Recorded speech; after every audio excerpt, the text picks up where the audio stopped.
Beberapa pekan yang lalu, tepat di jalanan ini, lumpur ada di mana-mana. Akses terputus.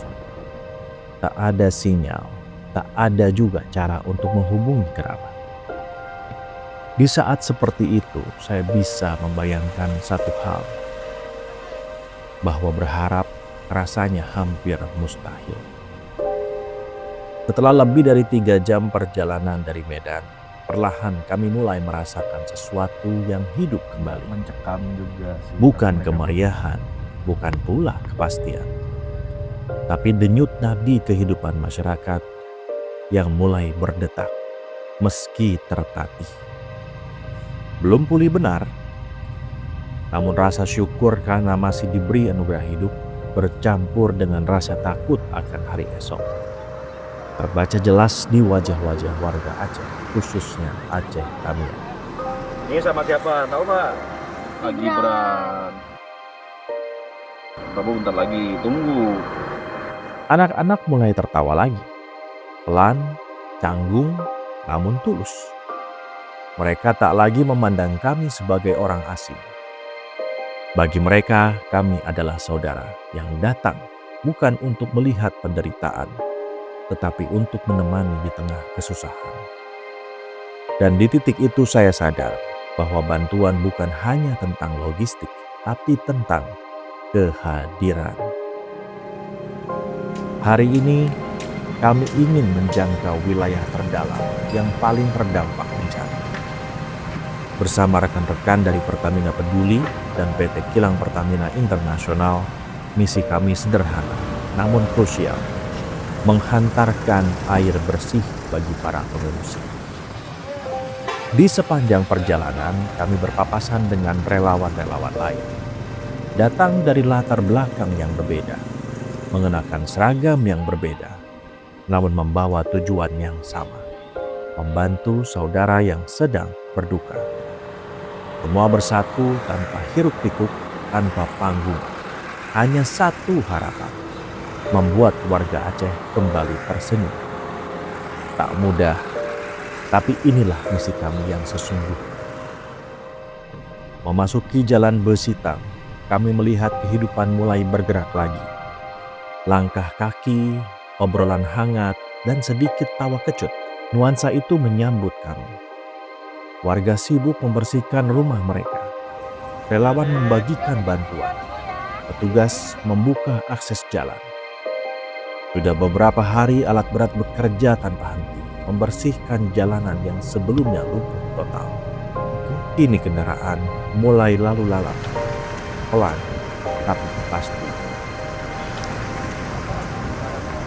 Seadanya, apapun yang ada di kendaraan kami bagikan. Tanpa banyak pikir, tanpa banyak hitung. Karena di sini kami terhubung. Tak ada lagi aku dan kamu. Yang ada hanyalah kita yang sama-sama menghormat pada merah putih. Alat-alat berat terus berdatangan. Mereka sudah ada di sini sejak hari pertama pasca bencana. Terpisah dari keluarga, jauh dari kehidupan kota, demi saudara-saudara mereka di Aceh. Lelah? Tentu. Tapi tak pernah saya mendengar keluhan. Menangkap semangat itu. Dan dalam hati saya berkata, panjang umur upaya-upaya baik.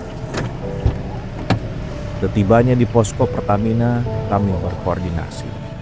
Di sana saya bertemu Fikri, relawan Mapala yang tergabung dalam tim relawan Pertamina. Sudah 2 minggu ia berada di lokasi, sukarela, tanpa mengharap apapun. Tugasnya sederhana namun berat, menjangkau posko-posko terdalam, mendata kebutuhan para pengungsi, dan melaporkan kondisi medan yang akan kami lalui. Cerita-ceritanya membuat kami paham, perjalanan malam ini tidak akan mudah. Nah, kita kan ke situ Pak.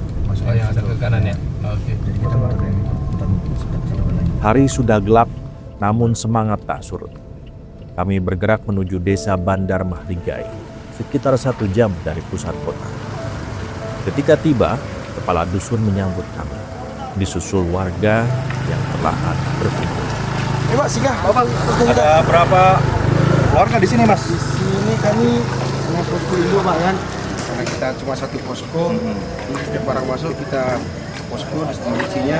Posko sana yang Ini oh di sini. Ini posko oh, kita. ini, Semua iya. barang kita kumpul di situ. Oh iya iya. Nah, nanti udah barang terkumpul, baru distribusinya semua merata itu, Pak, untuk terima. Wajah mereka berubah, ada senyum, ada rasa lega.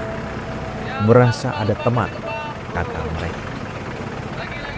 Di posko ini kami menurunkan air bersih, cukup untuk kebutuhan 1 minggu ke depan. Kami juga mencatat kebutuhan lain, limbut, kelambu, obat-obatan, vitamin, alat sholat, dan perlengkapan kebersihan. Untuk anak-anak, ada mainan. Mungkin nilainya tak seberapa, tapi bagi mereka itu seperti hadiah dari langit. Tawa mereka malam itu adalah pengingat bahwa harapan bisa hadir dalam bentuk yang sangat sederhana. Warga bercerita tentang kebutuhan listrik, tentang gelap yang datang terlalu cepat.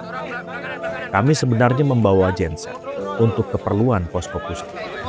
Namun tanpa banyak diskusi, kami memutuskan genset ini ditinggalkan di sini. Karena disinilah ia lebih dibutuhkan. Mas Kolil, rekan kami dari Pelaju, seorang mekanik, sigap menyetel kabel dan instalasi. Dan ketika lampu menyala, 1, 2, 3, seperti ada sesuatu yang ikut hidup kembali. Ya, cahaya kecil itu menyalakan keberanian untuk kembali bermimpi. Kami tak menyangka bahwa uluran tangan sederhana bisa berarti sedalam ini. Sehat-sehat selalu warga semua. Itu saja doa kami. Sebelumnya, kami juga mengunjungi puskesmas yang akan segera diaktifkan kembali. Beberapa waktu lalu, tempat ini tertutup lumpur. Kini, warga, relawan Pertamina, dan unsur TNI bahu-membahu membersihkannya. Mas Mukhlis menjelaskan satu hal penting. Penyakit pasca bencana biasanya muncul 2 hingga 3 minggu setelah kejadian. Karena itu puskesmas ini harus segera hidup kembali. Dan malam itu kami tahu, ini bukan tentang cepat atau lambat. Ini tentang menyelamatkan hari esok. Di tempat seperti ini kita belajar satu hal sederhana. Bahwa harapan tidak selalu datang dalam bentuk janji besar. Ia hadir lewat air bersih yang akhirnya mengalir, lewat lampu yang menyala di malam gelap, lewat tawa anak-anak yang perlahan kembali terdengar. Harapan tumbuh saat manusia memilih untuk hadir bagi manusia yang lain. Bukan karena kita paling kuat, bukan karena kita paling mampu, tapi karena kita tidak berpaling. Aceh hari ini masih berbenah. Luka belum sepenuhnya kering, namun langkah sudah harus dimulai.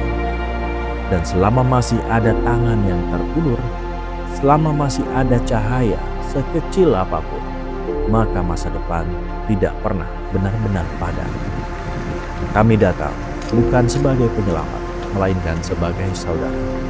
Dan kami pulang dengan keyakinan yang sama, bahwa Indonesia selalu menemukan jalannya untuk bangkit bersama.